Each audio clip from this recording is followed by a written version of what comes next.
Good job, Charlie. We continue to work closely with the FBI on this investigation. Tips and leads continue to come in. For example, on Sunday, we received a tip from a Colleyville resident who had interacted with a suspect on Friday on a bike trail near the Colleyville soccer complex on Pleasant Run Road. CPD officers found a mountain bike that was chained to a fence along the railroad tracks near the soccer complex. And FBI agents were called to the scene to process and photograph the bike. They were able to unlock the bike lock with a key that was found in the possession of the deceased suspect. As we've had time to review the details of the operation on Saturday, I would like to acknowledge the efforts of a few that stood out. As many of you know, we have a consolidated dispatch center with Southlake and Keller. We all share one main police channel, and our dispatchers are actually Keller police employees that are housed at Keller PD. By all accounts, the team working Saturday morning did a phenomenal job. They spoke to the suspect and to the rabbi for an hour and a half before negotiators took over. At the same time, they were inundated with 911 calls, calls from the public, calls from the media, all the while continue to provide services to the two other cities. Really a fantastic job by these professionals. And as I said on Saturday night, the call originally came in as a disturbance. The first officer arrived on the scene at approximately 10:45 a.m., just 2 minutes after he was dispatched. This officer has 2.5 years' experience with the department. And with the insight of a veteran officer, within 1 minute and 23 seconds, he says over the radio, this could be a potential hostage situation. Extraordinary job by this young officer to quickly recognize the gravity of the situation. And this set the tone for the entire incident. I would also like to recognize the FBI's rapid response and enormous resources that they dedicated to resolving the situation. All told, the FBI had 182 personnel dedicated to this incident. Their skilled personnel and aggressive, sound decision-making by FBI Special Agent in Charge Matt DeSarno ensured that we had the right personnel with the right skills on the scene to handle any situation that may evolve. We are eternally grateful for the support provided by the FBI this week. I would also like to thank the Colleyville Police Department and all of the agencies that responded to assist. On-duty Southlake and Keller units deployed immediately when they heard the radio traffic, and soon our partners in SWAT, which also include Roanoke and Trophy Club, quickly made their way to the scene. In total, we had approximately 252 law enforcement personnel from 13 different agencies assist us, and many more city departments and volunteers. I won't take the time to thank them here, but we will be posting a list on our social media to ensure that we recognize their significant contribution. In closing, we live and work in a wonderful community. Our elected officials, city manager's office, and many city departments voluntarily deployed to provide support that day. We're also grateful for the support of the public, both in terms of providing tips and leads, but also for the outpouring of appreciation to the department. Thank you all. At this time, I'll hand it over to SAC Matt DeSarno for his comments and an update on the investigation. Thank you very much.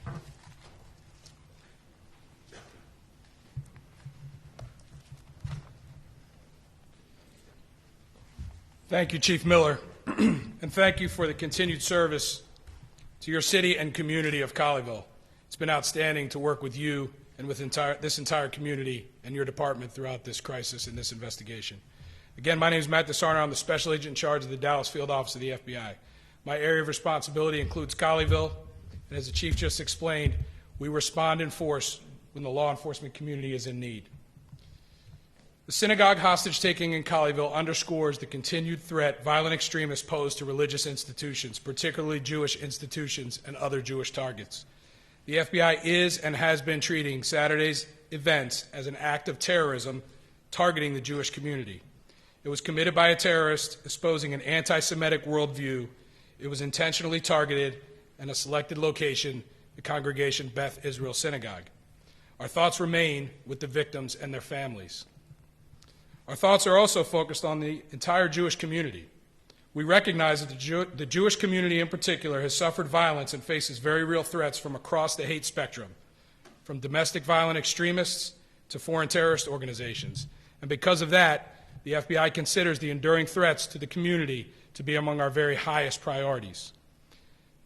The Colleyville attack is a terrorism-related investigation in which the Jewish community was targeted, and the investigation is being led by the North Texas Joint Terrorism Task Force.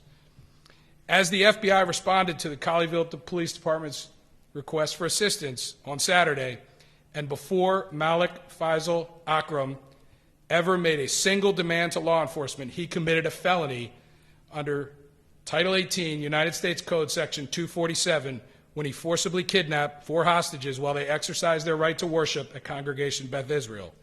This is a federal hate crime. As negotiators began to engage with Akram, he repeatedly demanded the United States release a convicted al-Qaeda terrorist in exchange for the safe return of the hostages. In doing so, his actions clearly met the definition of terrorism as defined in Title 18 of the United States Code, Section 2331. As my team learned these initial facts, we immediately opened an international terrorism investigation. Let me be clear here. This was both a hate crime and an act of terrorism. The FBI has primary investigative jurisdiction for both of those violations. The FBI's top mission priority remains to protect the United States from terrorist attack. In this case, we brought every tool to bear towards that end, and we continue to do so. On Saturday night, I explained that an independent investigation of the shooting incident would occur. While the results of that review are not final, today I am able to confirm some key details of the final moments of the hostage crisis. As the hours passed and Akram's behavior changed, he wasn't as communicative with the negotiators. He became combative and issued ultimatums and deadlines. As my leadership team and I were making this assessment, Rabbi Charlie and the hostages seemed to have come to a similar conclusion. And just after 9 p.m., 2 near-simultaneous plans of action unfolded. I authorized the FBI's hostage rescue team to make entry into Congregation Beth Israel on the south and west sides of the synagogue. As the teams approached, FBI Dallas SWAT encountered the 3 remaining hostages running from the northeast exit of the synagogue. The teams continued moving to the synagogue and made entry into the building. Akram's death was a result of the deadly force employed by the FBI. I'd like to take an opportunity to highlight the work of the crisis negotiation teams throughout this incident. The professionalism and expertise of the negotiation team, combined with the composure and judgment of the hostages, set the conditions for a successful resolution. This included the negotiated release of 1 hostage shortly after 5 p.m., and it facilitated the tactical delivery of food and medical aid to the hostages during the crisis. Rabbi Charlie and the other brave individuals who were held hostage are survivors, and they are heroes. This remains an ongoing international terrorism investigation. While I'm limited in the information I can provide in order to maintain the integrity of that investigation, I will confirm that we continue to coordinate with our international partners through our FBI legal attaché offices in the United Kingdom and elsewhere. We continue to work with our intelligence community partners to learn as much as we can about Akram, his associates, and his motivations. We are following up on a high volume of viable leads, as this is an evolving investigation into a terrorist who crossed global boundaries and who was not known to and did not have prior contact with U.S. intelligence or law enforcement authorities. We are rigorously conducting analysis of Akram's associates and media, including his personal devices and online accounts. We're working hard to learn more about how Akram acquired the firearm he possessed, and of note, specifically, no explosives were recovered at the scene. To date, we've had significant success in tracking Akram's movement and identifying persons with whom he interacted while inside the United States. This includes from the time he landed in New York on December 29th until he entered the Congregation Beth Israel Synagogue on January 15th. I'd like to thank our partners, to include the New York City Police Department, the Dallas Police Department, the Fort Worth Police Department, and of course the Colleyville Police Department for their assistance in these efforts. I'd also like to thank the members of the public who voluntarily provided critical information in getting us to this point. The FBI is particularly skilled at amassing and mobilizing resources in response to a crisis such as this. In Dallas, we responded immediately with agents and analysts. Our victim specialists arrived to stay with family members as the hours passed. Our Dallas Critical Incident Response Team, including crisis management coordinators, SWAT, evidence response team, and crisis negotiators mobilized. A command post was established and staffed, and it included staff from Congregation Beth Israel. Resources from Quantico and FBI headquarters immediately engaged and began supporting our efforts. Within hours, on-scene resources flowed in from our critical incident response group, and this included the FBI's hostage rescue team, additional crisis negotiators, additional intelligence analysts, behavioral science experts, and additional crisis management coordinators. Throughout the day, we worked through legal process with technology providers and other partners to establish operational advantages. We received immediate support from our local, state, and federal law enforcement partners. And at present, we are leveraging all resources at our disposal to analyze and exploit data and evidence at the FBI laboratory, at our Operational Technology Division, and at the North Texas Regional Computer Forensics Lab. We will continue to devote resources to this investigation as long as needed, and I want to thank each person who has been working steadfastly since last Saturday to ensure in the pursuit of justice. As the crisis shifts into investigation, we continue to apply the same rigor to our investigative, intelligence, and operational practices.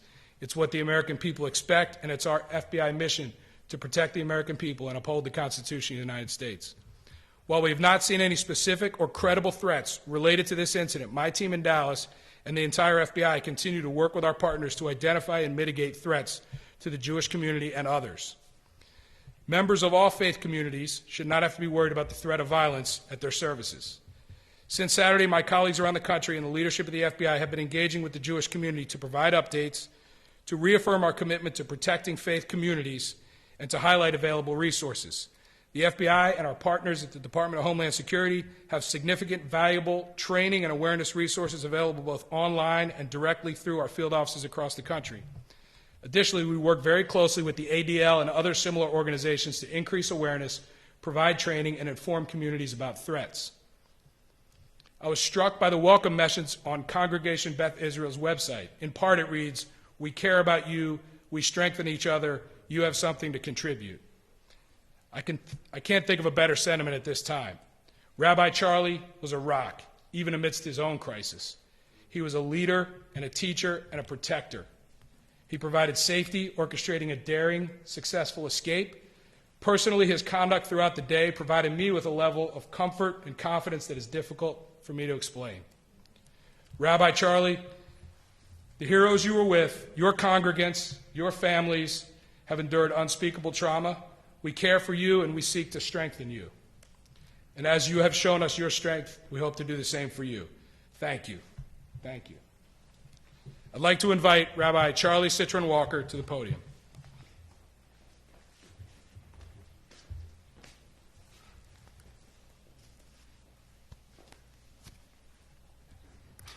Thank you all for being here.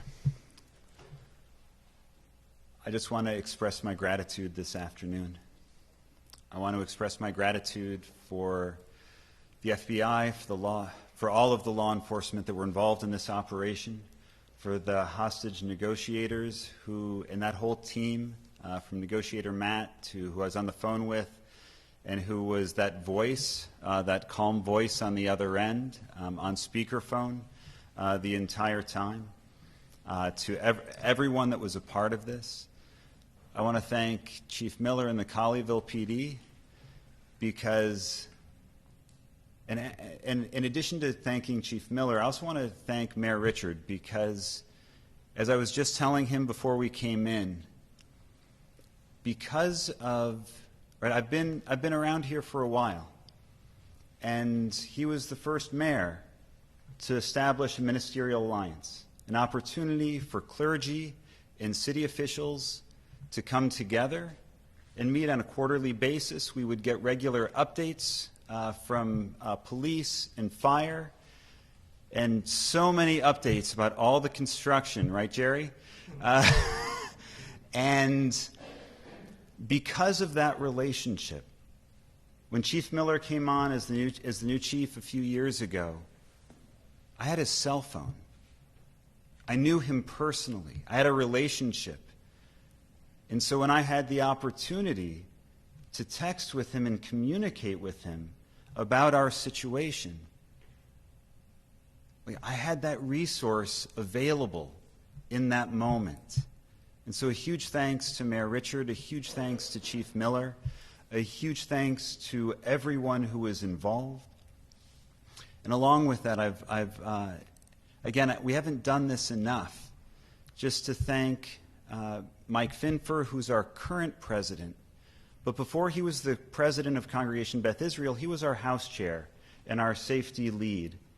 And he was the one who really pushed us as a congregation and as a community to make sure that we had plans in place, to make sure that we had and we took advantage of the trainings that were offered to our community.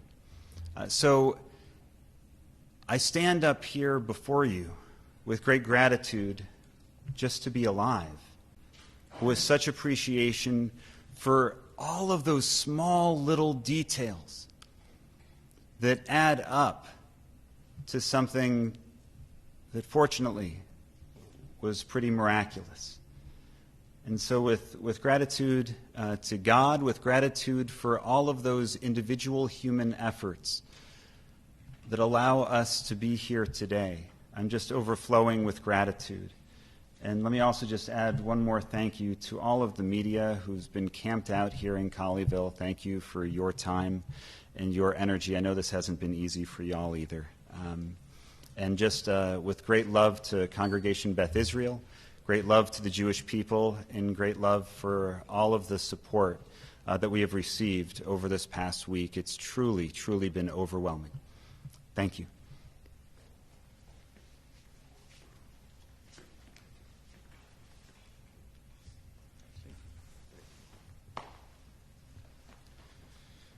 Okay, we do have a few minutes for questions if there are any. Sir?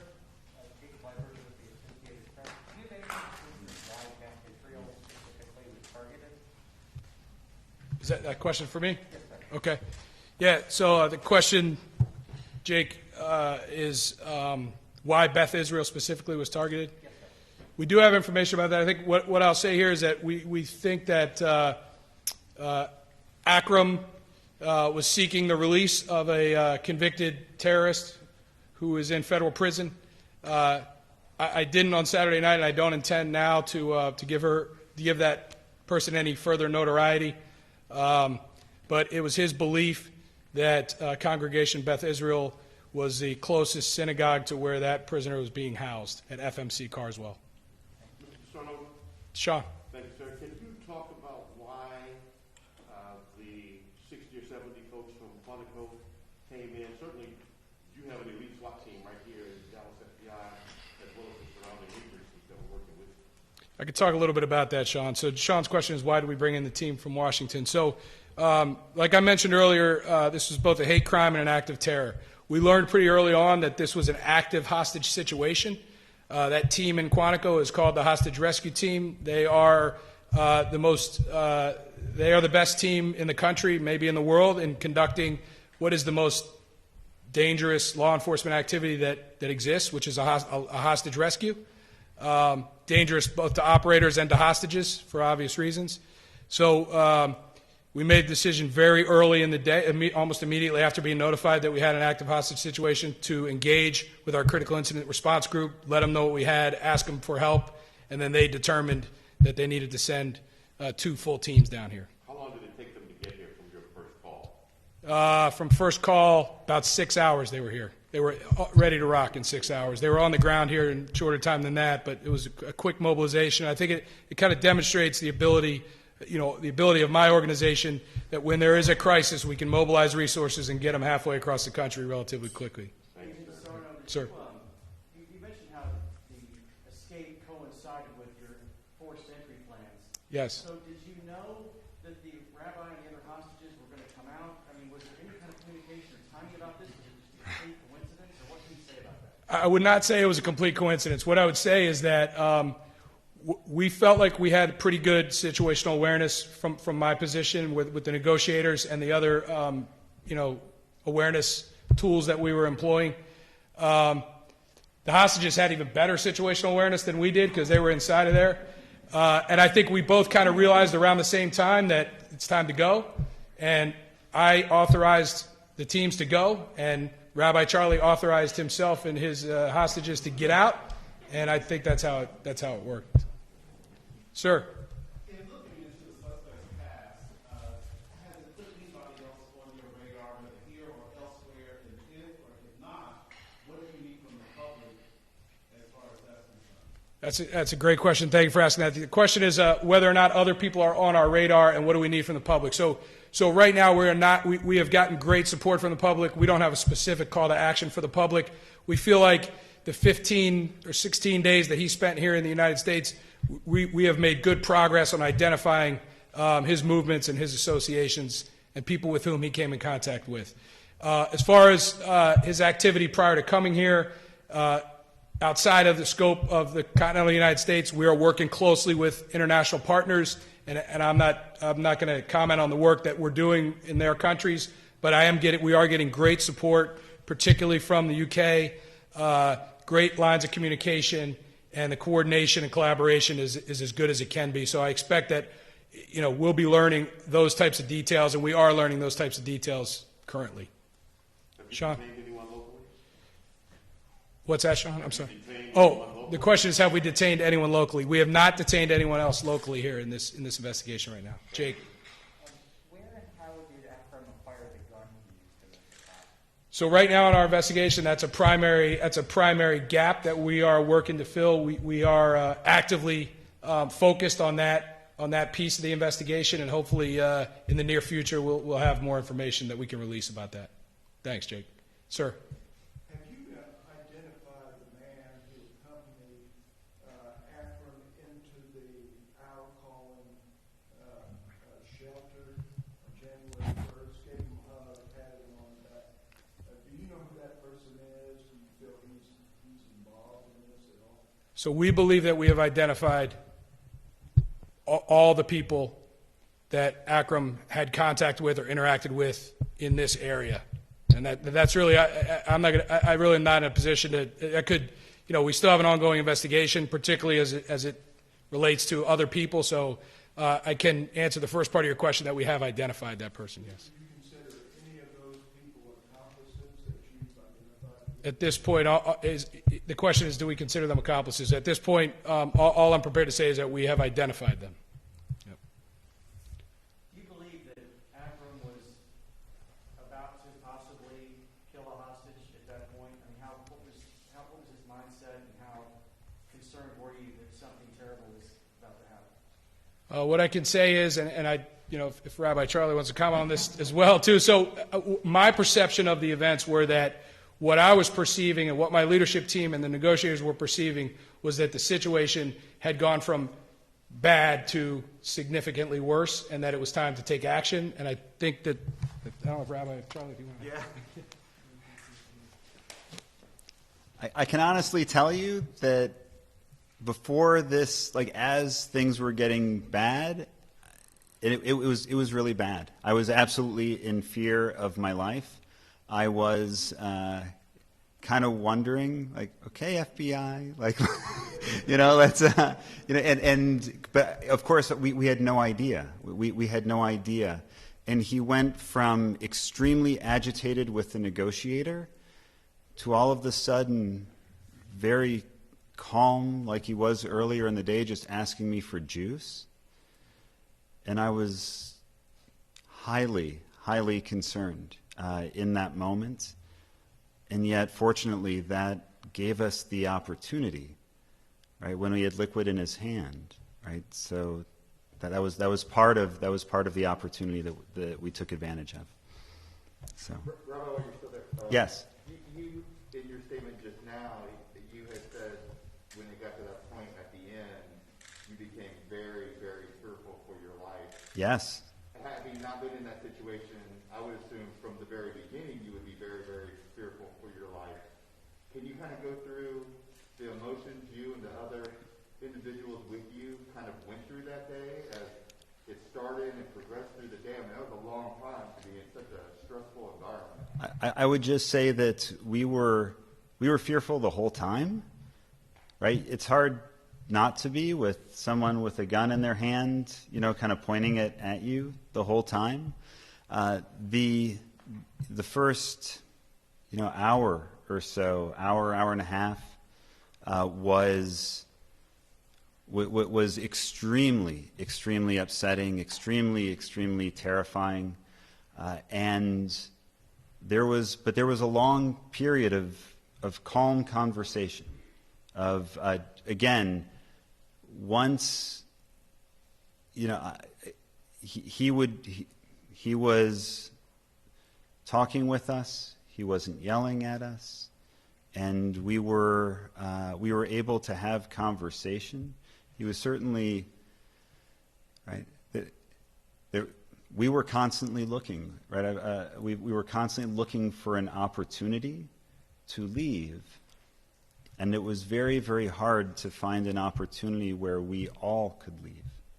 Right? That was kind of something in all of our minds. Right? None of us could imagine one person going and leaving the others behind.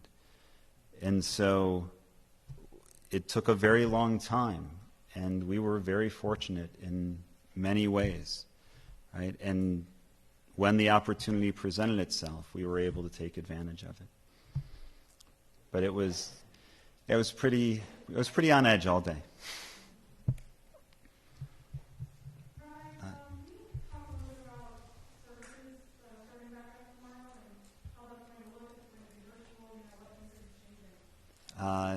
The public can participate in services through our Facebook Live program.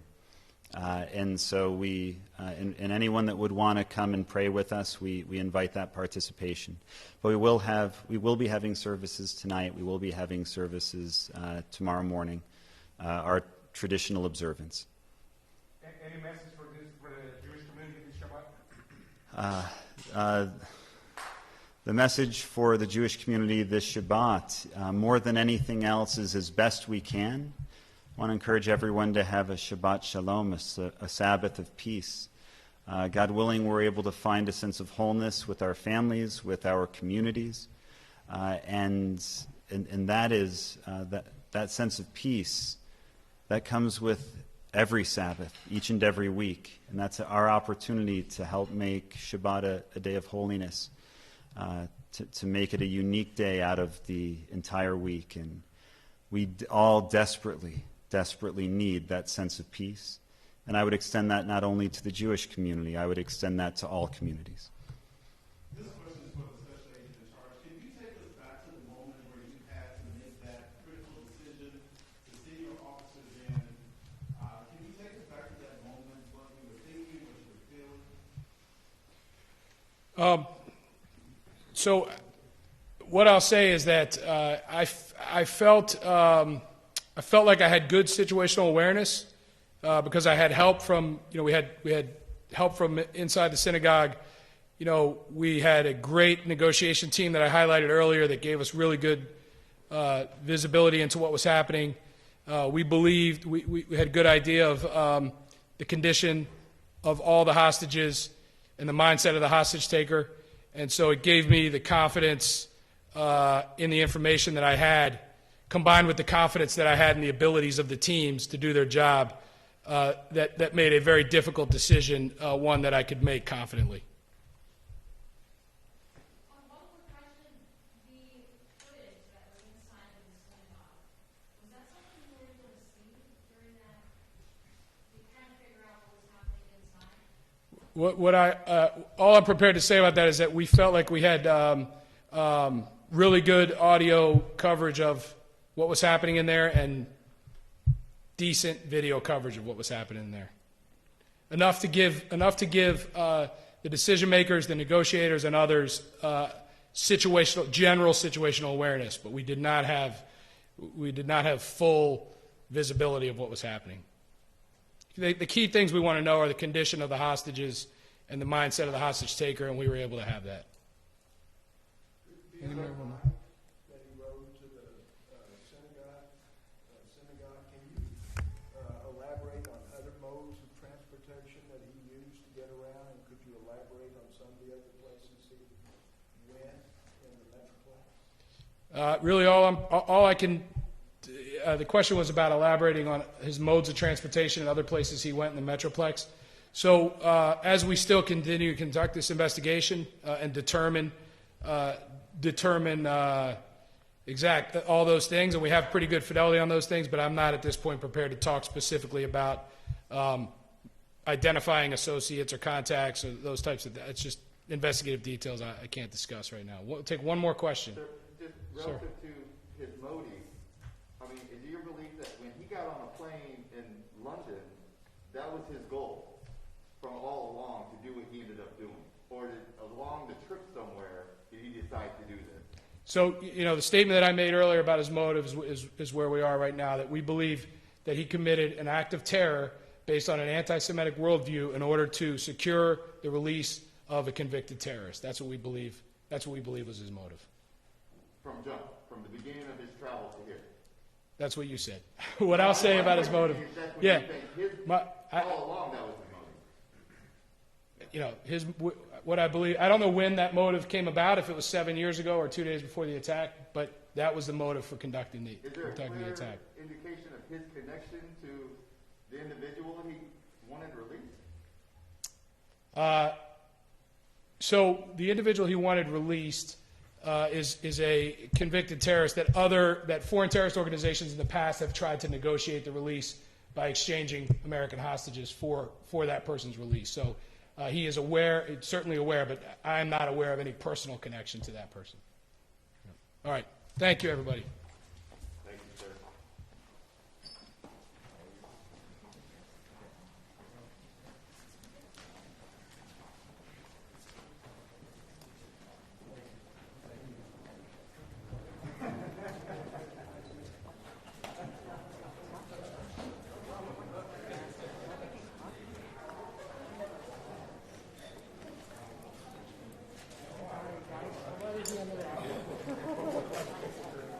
Take your time.